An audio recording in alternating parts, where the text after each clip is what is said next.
Assalamualaikum warahmatullahi wabarakatuh. Alhamdulillahilladzi mala'a quluba awliyaihi bi mahabbatihi wa ihtassa arwahahum bi syuhudi 'azamatihi wa hayya'a asrarahum li hamli aba'i ma'rifatihi. Allahumma shalli ala sayyidina Muhammadin abdika wa nabiyika wa rasulika nabiyil ummi wa ala alihi wa sahbihi wasallim tasliman bi qadri 'azamati zatika fi kulli waqtin wa hin. Subhanaka la ilma lana illa ma 'allamtana innaka antal alimul hakim. Rabbi shrah li sadri wa yassir li amri wahlul 'uqdatam min lisani yafqahu qawli. Amma ba'du, alhamdulillah para hadirin hadirat, muridin muridat, salikin salikat, ulo panjenengan tasih pinaringan umur, tasih pinaringan sehat wal afiat. Sami-sami saged nglajengaken istiqomah kula panjenengan ngaos kitab Ihya datang Imam Al-Ghazali. Mugi-mugi mawon kula panjenengan terus ditakdiraken saged istiqomah, saged tumakninah ing dalem ngaos kitab Ihya. Ranten niki masih panjang nggih. Kitab niki masih rubuk yang pertama, terus masih menerangkan tentang seluk-beluk seputar ilmu, pencari ilmu dan guru ya. Sudah disampaikan di minggu-minggu kemarin bahwa karena zaman sakniki niku orang mencari ilmu itu terpisah dengan etika ilmu. Antara ilmu dengan etika itu dipisah. Seolah-olah tiyang nek pados ilmu ya wis ilmu tok. Etika tata kramane mboten enten mboten masalah. Kaya-kaya ngoten pendidikan modern niki. Padahal adab, etika dalam berilmu itu justru yang membuat ilmu niki manfaat napa mboten. Termasuk di dalamnya menghormati ilmu. Menghormati ilmu ini termasuk menghormati gurunya. Ya, memang aturan-aturan di kitab ini maupun di kitab Ta'lim Muta'alim maupun Adabul Alim wal Muta'alim dan kitab-kitab lain niku seolah-olah menempatkan guru ini begitu tinggi, begitu luhur. Karena memang zaman siyen niku ulama atau guru itu ya betul-betul tanggung jawab dunia dan akhirat gitu. Jadi akhlaknya, etikanya, adabnya dohiron wa batinan guru zaman siyan itu memang luar biasa. Beda sama zaman sakniki. Zaman sakniki guru niki semacam terpisah juga saking adab lan tata kramane guru. Kapan nang sekolahan dadi guru, tapi ketika mboten dinas ten sekolahan nggih mbot sanes guru punan. Padahal guru niki nggih di sekolah ya guru, di rumah ya guru, di masyarakat niku nggih guru, nek siyen ngoten. Artinya apa? Tata krama, etika nggih, akhlaknya, karakternya niku mboten berubah niki. Nah, zaman sakniki niki nggih sing murite niki nggih terpisah saking adab tata kramane murid, sing gurune nggih terpisah saking tata krama adabe guru. Ketika sudah lepas seragam gurunya, sudah lepas, nah, seolah-olah beliau bukan lagi panutan. Nah, kitab-kitab klasik semacam ini mendudukkan kembali bagaimana posisi guru, posisi murid agar supaya ilmu ini betul-betul manfaat lan barokah.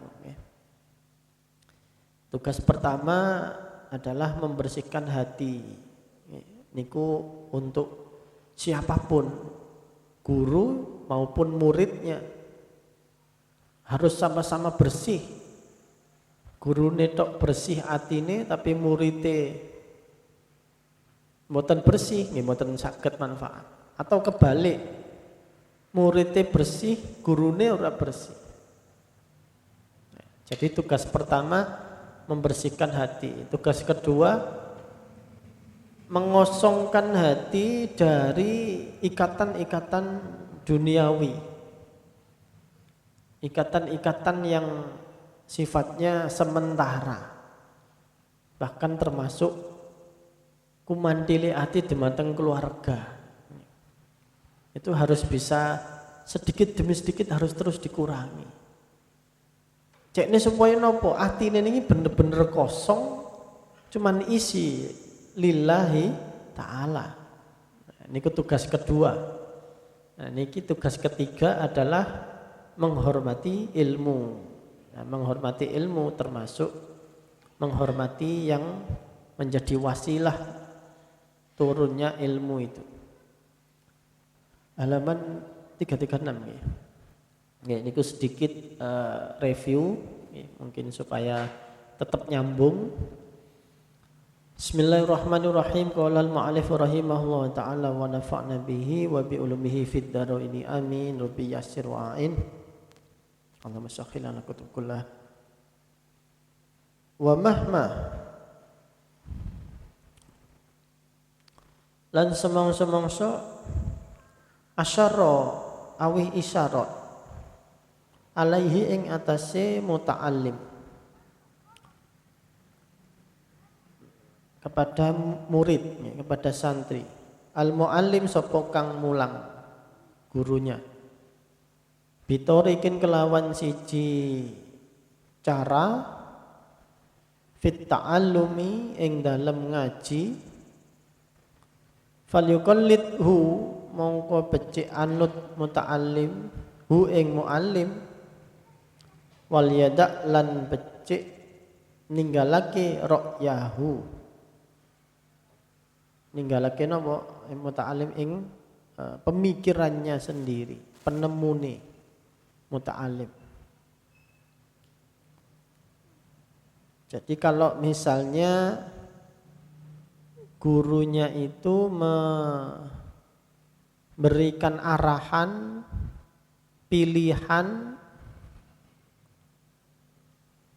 cara sendiri, baik itu untuk memilih belajar apa maupun memilihkan dalam hal menata kehidupannya si santri, si murid, itu sebaiknya santri itu mengikuti pendapatnya guru. Ya. Jangan sampai mengikuti pendapatnya sendiri. Fa inna khoto'a mangko setuhune kesalahane mursydihi gurunya murid. Wong kang nuduhake muta'allim, mursyidnya atau gurunya.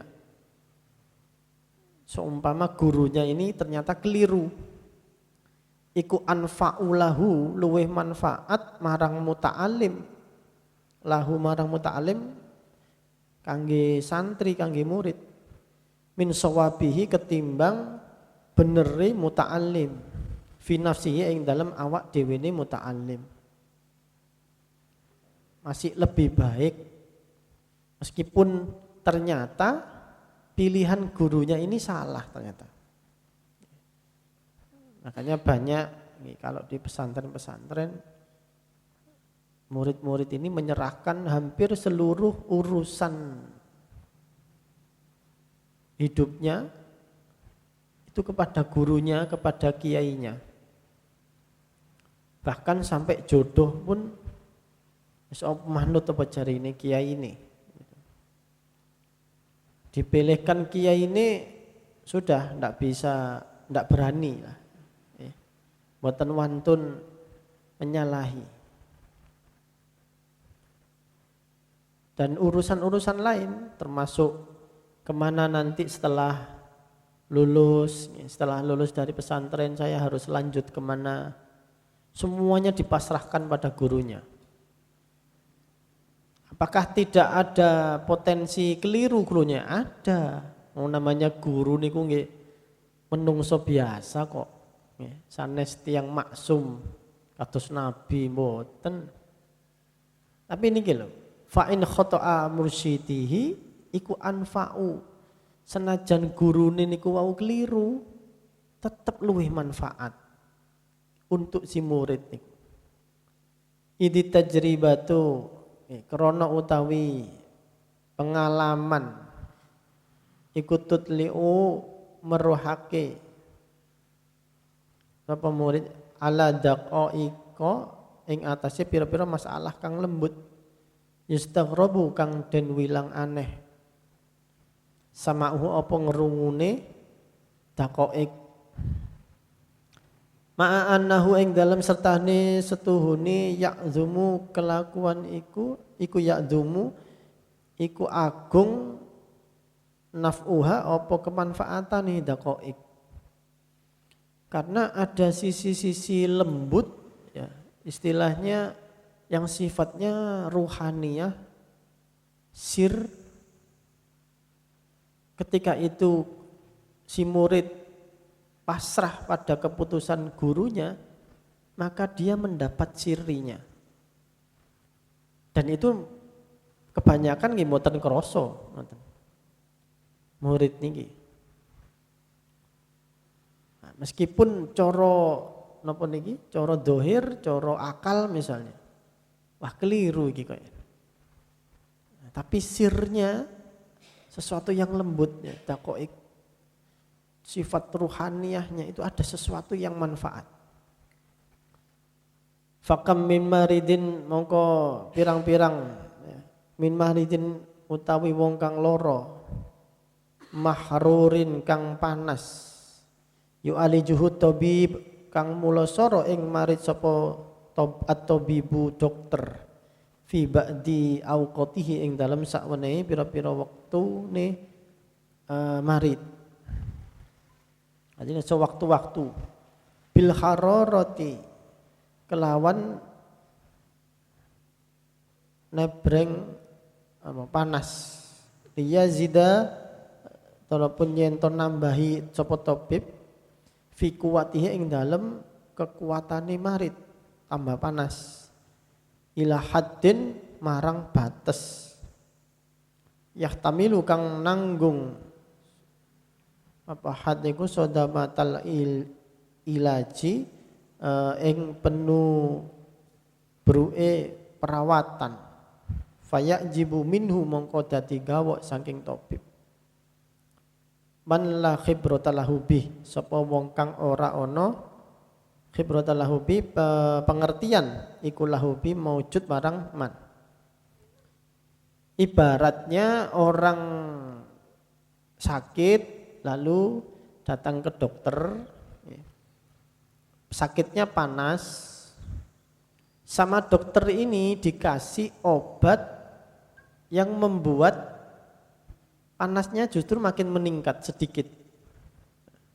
Bukannya turun malah tambah panas. Karena apa? Supaya nanti imunnya kuat. Nah, ternyata begitu. Jadi tujuannya untuk membangun imunitas. Nah, kalau orang yang tidak paham kan kok tambah panas. Ternyata tambah panas karena dia tidak mengetahui tujuannya apa. Ternyata tujuannya adalah untuk memperkuat imunitas. Nah, ini seperti seorang guru pada murid itu kadang-kadang anjuran-anjurannya secara lahiriah itu kok aneh ya. Ternyata ada sisi-sisi rahasia yang kita tidak tahu dan kita memang tidak punya pengalaman di situ. Jadi ini hampir sama juga dengan kita ini kepada orang tua ya. Kedudukan guru dan orang tua ini kan hampir sama. Bahkan dalam hal agama biasanya di masyhur mayoritas ulama guru tetap lebih diutamakan daripada orang tua. Itu. Maka kepatuhan kepada guru itu hampir sama kepada orang tua. Pilihan kita ini misalnya bertentangan dengan pilihan orang tua kita, bertentangan dengan bapak ibu kita, maka lebih baik ngikuti pilihan bapak ibu kita daripada pilihan si anak itu sendiri. Kemanfaatannya di mana? Ya karena rahasia dari ketaatan, ya. Bentuk ketaatan anak pada orang tua atau santri kepada guru ini justru membuka ridhonya Allah. Allah melihat, oh si murid ini ridho pada gurunya, taat estu pada gurunya. Begitupun anak, kalau dia itu taat betul sama bapak ibunya, meskipun persoalan katakanlah misalnya jodohnya enggak pas, nanti akan muncul selain pahala tersendiri dari Allah, ganjaran yang luar biasa, akan muncul nanti ke depannya itu kemudahan-kemudahan yang Allah berikan karena ketaatan itu tadi. Karena ketawaduannya pada orang tua atau pada guru. Ini yang membuka Allah itu menjadi ridho, meskipun ternyata pilihan gurunya ini keliru, kurang pas lah misalnya begitu, ijtihadnya gurunya. Ya, jadi kenapa kok kita ini disuruh pasrah? Ya bukan berarti seolah-olah kita ini seperti apa ya, keledai yang tidak tahu apa-apa terus diarahkan kepada musibah atau kecelakaan, bukan. Tapi kepatuhan, ketaatan ini membuat Allah ini ridho. Kalau Allah sudah ridho, akan digerojok ilmu itu. Nah ini sirinya di situ. Maka sama, hampir sama dengan kasusnya dengan orang tua. Kalau ada apa-apa jangan pernah meremehkan pilihan orang tua. Entah itu masalah pekerjaan ataupun jodoh misalnya, tetap itu ada nilainya di sisi Allah itu. Tidak pernah ada ajaran agama ini yang memerintahkan kita ini menentang ya, orang tua ataupun menentang guru, tidak ada. Jenengan cari, tidak ada. Maka pilihannya guru itu pasti lebih baik, senajan lahiriahnya koyok-koyok keliru. Tapi manfaatnya itu loh, manfaat setelahnya. Makanya kalau ada murid itu kemudian dia berbeda pilihan dengan gurunya, itu satu memang rawan tidak dapat manfaat, ya, tidak mendapatkan barokah. Juga jangan sampai ngetok-ngetok nek gak podo mbek guru nih. Ini yang zaman sekarang ini hampir sudah hilang sama sekali. Ya. Terutama kalau tentang ngapunten, pilihan politik misalnya. Kalau jenengan ini santri yang berbeda pilihan politiknya sama gurunya, ya jangan terus ngetok-ngetok no. Apalagi sampai diomongkan. Maaf Kiai, saya kalau agama ikut jenengan. Ajaran Islam, ajaran Ahlussunnah wal Jamaah ikut jenengan. Tapi kalau urusan politik saya punya sendiri. Masya Allah. Ini terjadi di zaman sekarang ini. Wis gak izin, wis gak punya adab, toto kromo, sampai terang-terangan berkata begitu kepada kiainya. Mbok ya oleh memang beda, itu ojo ngetok-ngetok no, karena membuat gurunya atau kiainya ini sakit hati ini, masya Allah. Dampaknya itu sampai ke akhirat kelak tidak tahu si murid ini. Jangan sekali ngono. Mentang-mentang bedo, wah kiaiku iki gak bener, saling ngono. Politik kok melok calon nomor 2, nomor 1 misalnya. Padahal iku wong katakanlah kesamaan punya pendapat sendiri. Wis monggo. Silakan Anda berbeda di bilik suara saja, ojo ngetok-ngetok no. Apalagi terang-terangan mengatakan pada kiainya, Masya Allah. Ini di mana-mana terjadi ini. Di zaman sekarang ini, di mana adanya demokrasi ini, seolah-olah murid punya otoritas sendiri untuk menentukan pilihannya. Ya memang guru tidak akan pernah ngikut campur, mau milih sopo ya kita serah. Tugasnya guru atau kiai itu kan memberikan arahan yang menurut beliau yang terbaik ini. Tidak pernah kiai atau guru memaksa jenengan itu mencoblos tertentu, monggo. Tapi gini ku mau adab tata krama kita ya jangan sampai ngelarani atine guru. Apalagi sok-sokan terang-terangan ngomong begitu. Loh ya apa? Nah ini sudah zaman sekarang ini era modern ya, dengan adanya pendidikan yang modern, alam politik kebangsaan ini, demokrasi membuka suara masing-masing orang warga negara seolah-olah punya otoritas sendiri. Nah, akhirnya nilai-nilai ortodoksi yang lama ini terkikis. Adalah ada tempatnya, monggo. Kalau memang Anda jenengan berbeda, enggak apa-apa, tapi ojo ngetok-ngetok no. Apalagi sampai terang-terangan. Sampai terang-terangan wani ngomong begitu. Apalagi sampai mungsuhi misalnya. Ya, hanya karena beda terus misalnya wis gak gelem ngaji dan sebagainya. Wis gak gelem ngrungokno ceramai. Hanya karena beda politik, Masya. Jauh sekali ya kita ini dari apa yang menjadi adab tata keramanya salafus soleh, itu jauh sekali. Artinya memang ya dua-duanya sih ya, murid atau santri, begitupun gurunya. Ya seperti tadi disampaikan di awal bahwa banyak juga guru yang sekarang ini kalau sudah tidak di depan muridnya sudah tidak jadi guru. Lepas seragam sudah, ya sudah, tidak ada tata krama, tidak ada adab, contoh yang baik.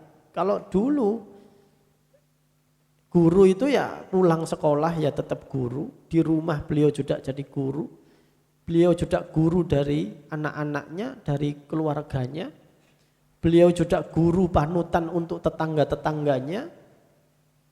Nah, sekarang enggak. Kalau sudah kelar dinas itu terus ya guru itu hanya profesi, hanya pekerjaan. Akhirnya begitu.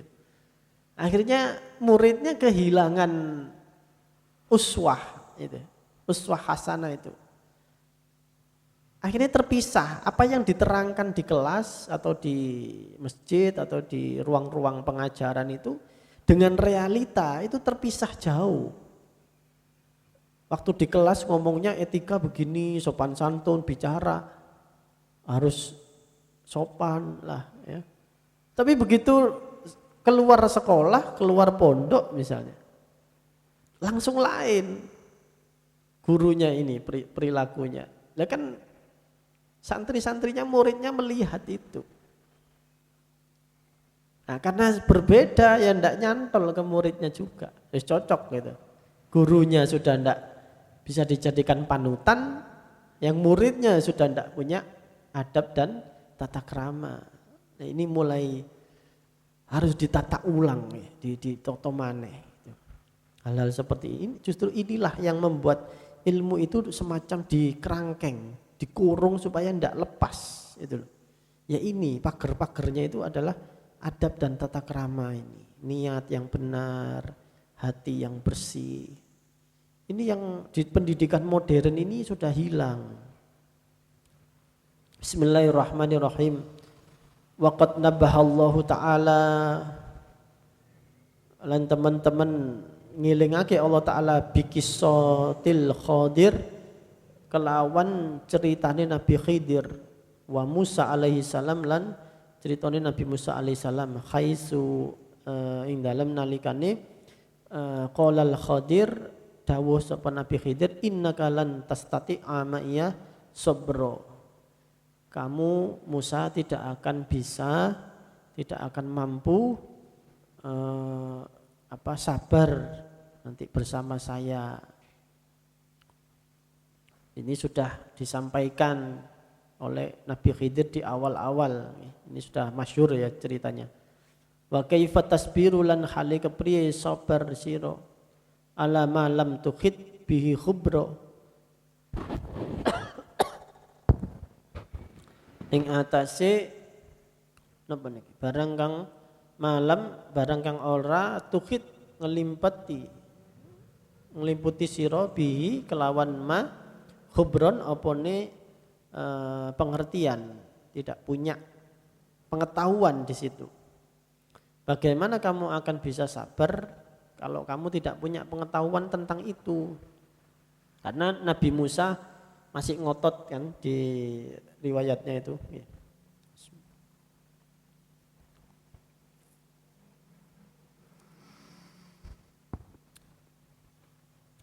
Summa surito alaihi, summa surito mongkon nuli den syaratake alaihi ing atase Musa as-sukutu apa meneng, wa taslim lan pasrah, nerimo pasrah. Kalau memang kamu bisa diam, monggo.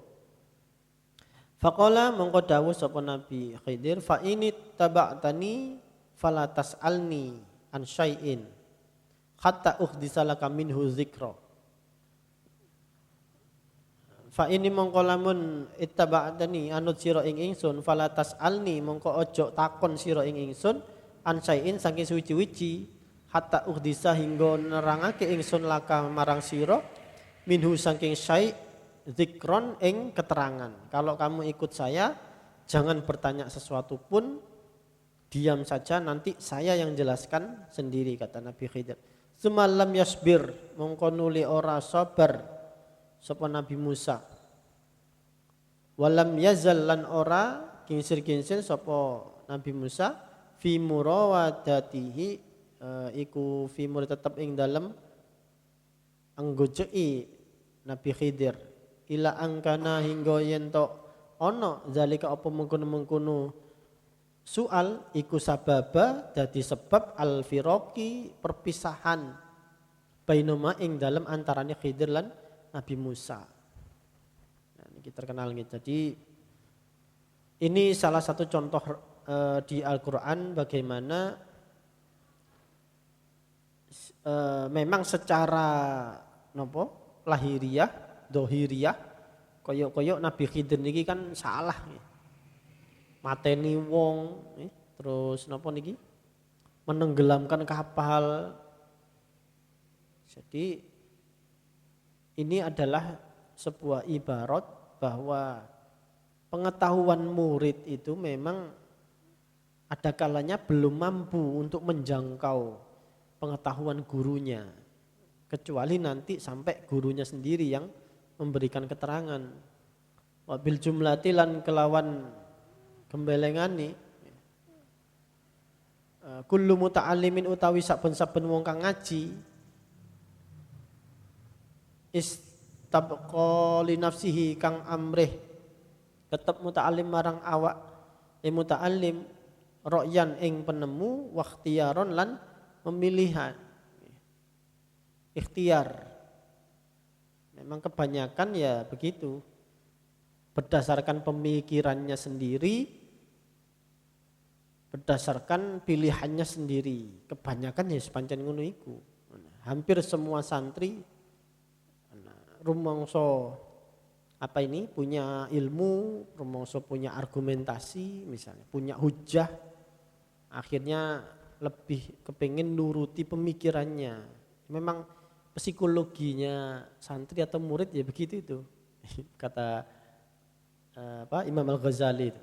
Dunakhtiyaril muallim ora pemilihane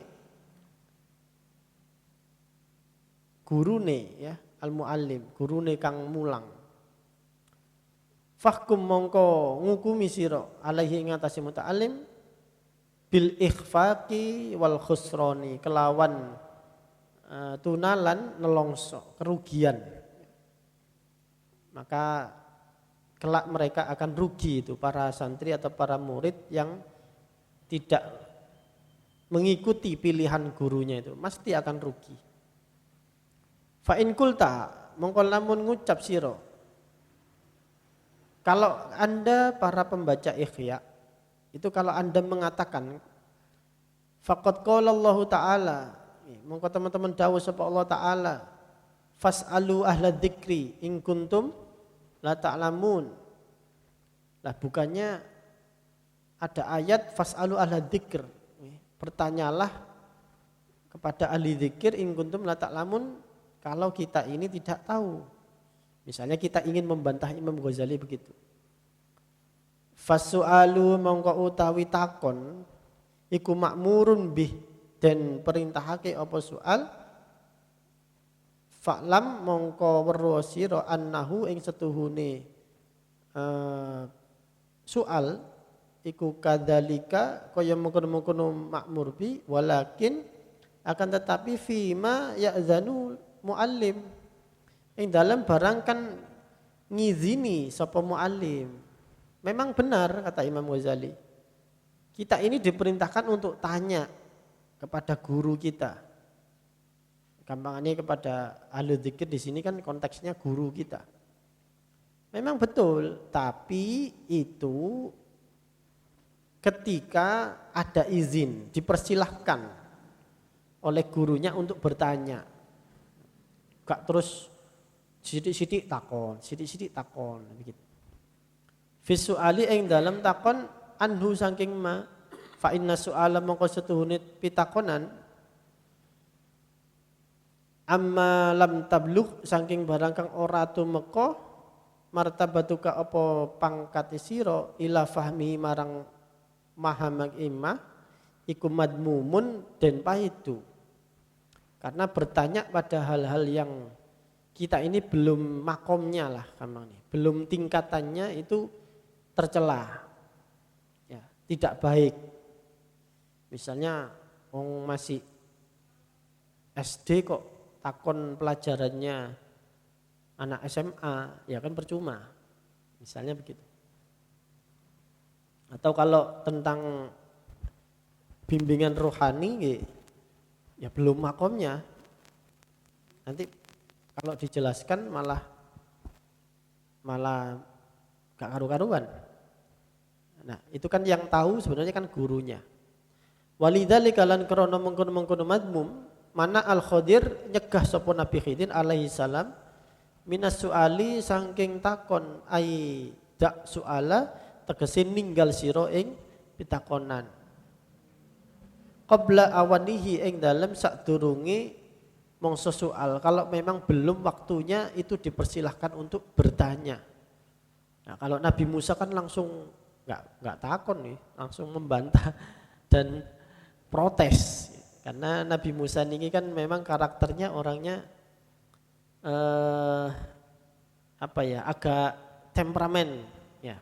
Nabi Musa ini memang betul agak temperamen. Bahkan sempat kan kalau di Quran itu ada beliau tidak sengaja memukul salah seorang Bani Israel sampai mati kan gitu. Terus pada saat Samiri itu membuat sapi betina itu sesembahan, itu kan waktu ditinggal di Bukit Tursina. Nah, Nabi Musa ini marah sekali sama kakaknya Nabi Harun. Saking marahnya itu sampai Nabi Harun ini dilempar lembaran-lembaran Taurat sampai dia wek-wek janggote, pokoknya diantemi mungkin ya, dipukuli. Orangnya gitu, kalau marah itu langsung langsung dilampiaskan, agak-agak temperamental. Tapi bagus temperamennya itu bener ya, bukan temperamen ngawur. Kalau kita kan temperamennya ngawur, itu marahnya marah karena ya ajaran agama ini benar-benar ingin ditinggikan, diluhurkan gitu loh. Dan memang Nabi Harun dinilai agak teledor ya, kok sampai Samiri itu bisa dapat jamaah segitu banyaknya ini, kufur kepada Allah misalnya.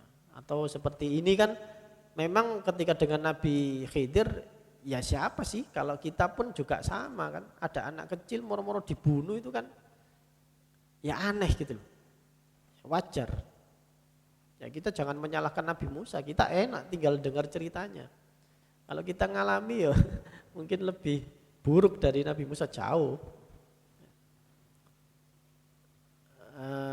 Fal muallim mongko utawi al muallim sang guru pengajar iku a'lamu luwih ngerti bima anta kelawan barakang utawi sira ahlul iku ahli lahu marang ma wa bi awanil kasf lan kelawan mongsone al kasfi nerangake menyingkap wa malam yadkhul utawi barang kang durung kelebu awanal kasfi ing dalem mongsone kasf fi kulli darajatin ing dalem saben-saben tingkatan min maraqid darajatin saking pira-pira tingkatan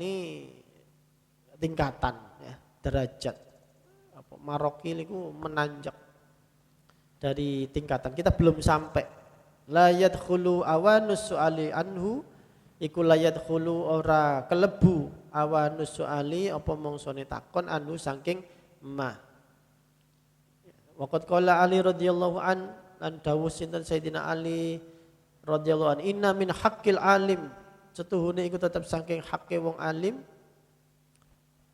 an la tuktsiru alaihi apa yen to ora ngakeh-ngakehake sira ing atase alim bisu ali kelawan takon. Haknya guru, haknya mursyid itu adalah jangan sampai kita ini terlalu banyak tanya. Wala tu'anni tahu lan ora ngewuhi sira ing alim fil jawabi ing dalam jawabi. Misalnya kita tanya gurunya ndak kerso jawab, ya jangan dikejar, enggak usah sampai jawab ya napa mboten usah. Pasti ada alasan beliau ndak jawab. Wala tuliha alaihi lan ora nguceki sira alaihi ngatasi alim ida kasala tatkalane aras-arasen alim. Kalau memang ndak antusias ya sudah. Kita harus bisa membaca gelagat beliau. Kalau sudah ndak kerso ya sudah jangan memaksa.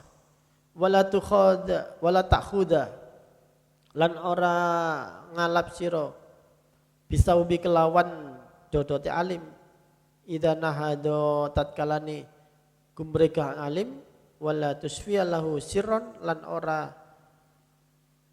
napa niki nyiarake sira lahu marang alim sirron ing olone. Jangan sampai kita menyebarkan kejelekannya. Ya memang kita ini kan tahu guru kita ini bukan nabi ya. Jadi kadangkala kita tahu guru kita ini keliru. Misalnya berbuat khilaf ya, berbuat salah itu sangat mungkin gitu. Justru murid yang sodik, nah ini yang penting. Ada murid yang sodik, ada murid kadhib.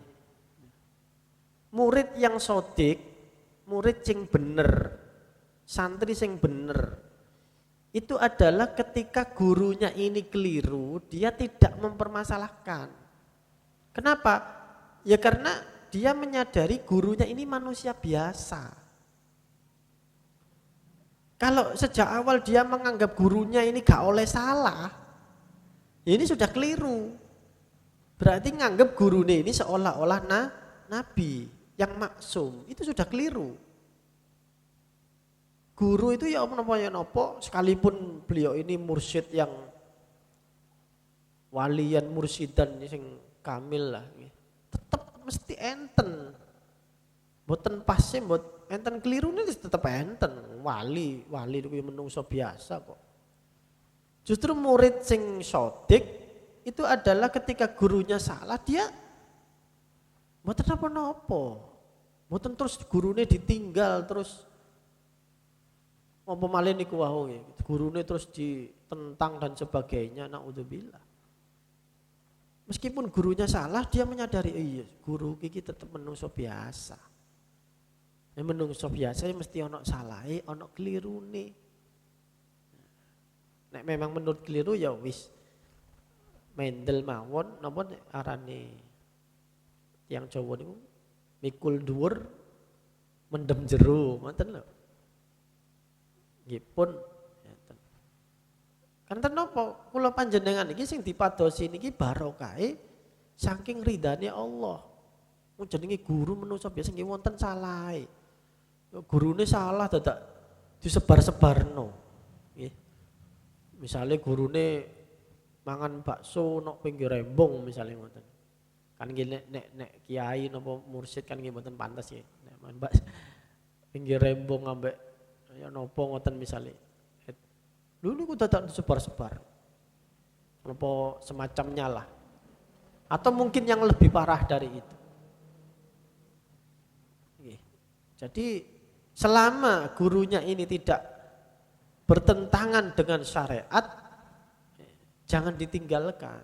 Kalau hanya kesalahan-kesalahan kecil yang sifatnya manusiawi, ngoten. Manusiawi, jenenge menungso biasa. Justru murid yang sodek itu begitu. Lah murid sing kadhib itu nganggep gurune salah titik wis pindah guru. Gurune sing liyane salah maneh pindah maneh gak mari-mari. Makanya tidak pernah dapat keberkahan ilmu. Pindah yo gak dadi apa-apa. Yo gak duwe ilmu apa-apa. Karena sejak awal sudah salah, iktikotnya pada guru itu sudah salah.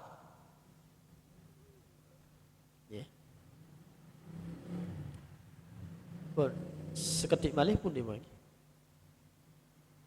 Wala pun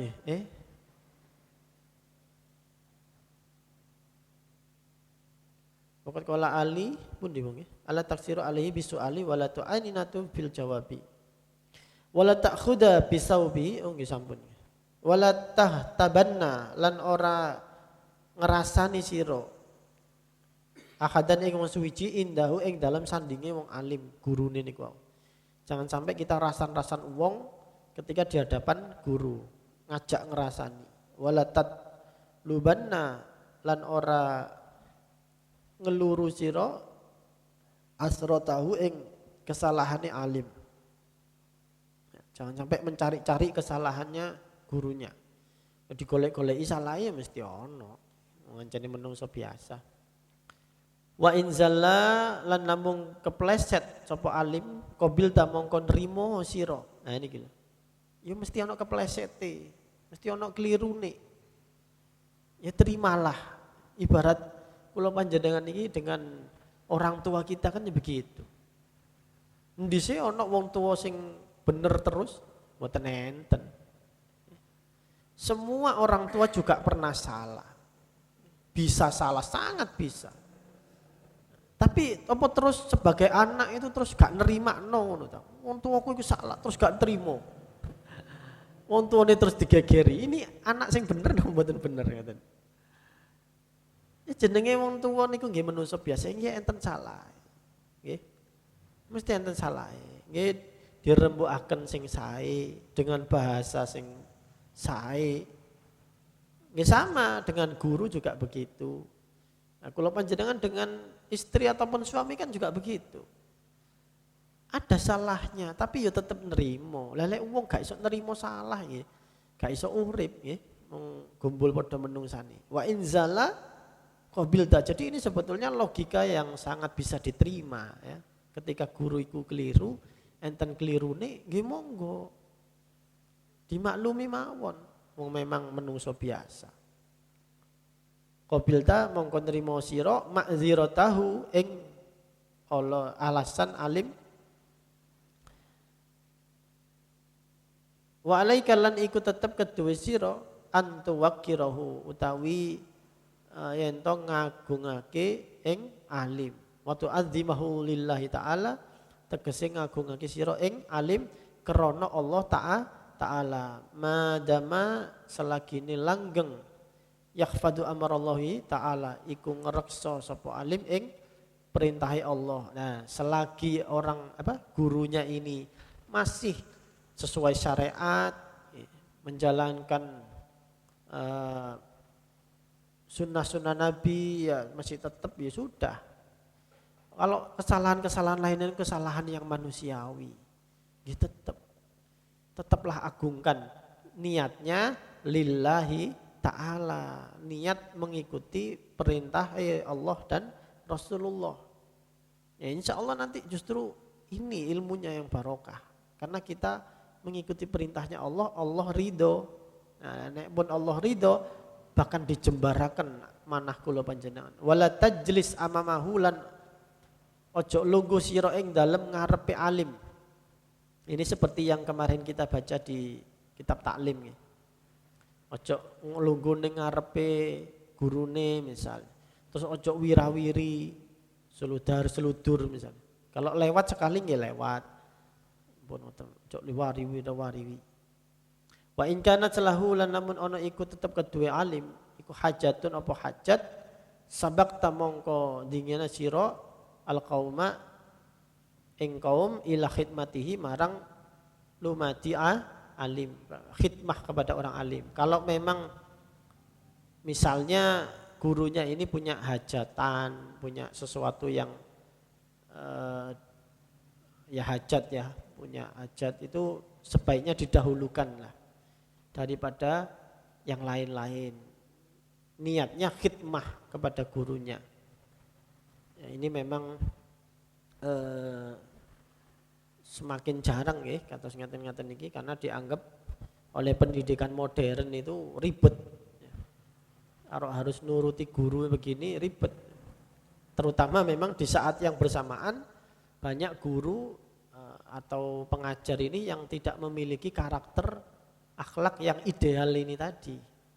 Jadi di satu sisi karakter gurunya ini tidak ideal seperti kitab, santri ini ya ngono pisan. Jadi akhirnya susah gitu. Jadi harus dua-duanya. Adab alim wal muta'alim, makanya semuanya harus gandeng. Demikian Bapak Ibu, mungkin ngaji Ikhya malam ini. Wal wadifatur rabi'ah insyaallah minggu berikutnya nggih. Mugi-mugi enten manfaate, enten nure, enten siri ini datang manah kula panjenengan menambah khazanah adab tata krama kita kepada ilmu, kepada bagaimana sebetulnya mencari ilmu yang manfaat ini. Dan ini ditekankan oleh Imam Ghazali di awal rubuk yang pertama, masih termasuk kitab ilmu ini. Karena ini penting, kalau sudah melangkah terus keliru kabeh kan sia-sia nanti misalnya. Jadi diingatkan oleh Imam Ghazali adabnya, tata kramane tersebut. Punten monggo sama-sama kita kirimkan hadiah Fatihah terbaik ya. Mudah-mudahan dengan barokah Fatihah niki guru-guru kula panjenengan ditempatkan di sisi Allah dengan sebaik-baiknya tempat, diberikan pahala yang berlimpah, diluaskan kuburnya, diberkahi keluarganya, anak keturunannya, amin Allahumma amin. Ala hadinihi wa ala kulli niyatin sholihah bi syafaati Rasulillah. Al-Fatihah.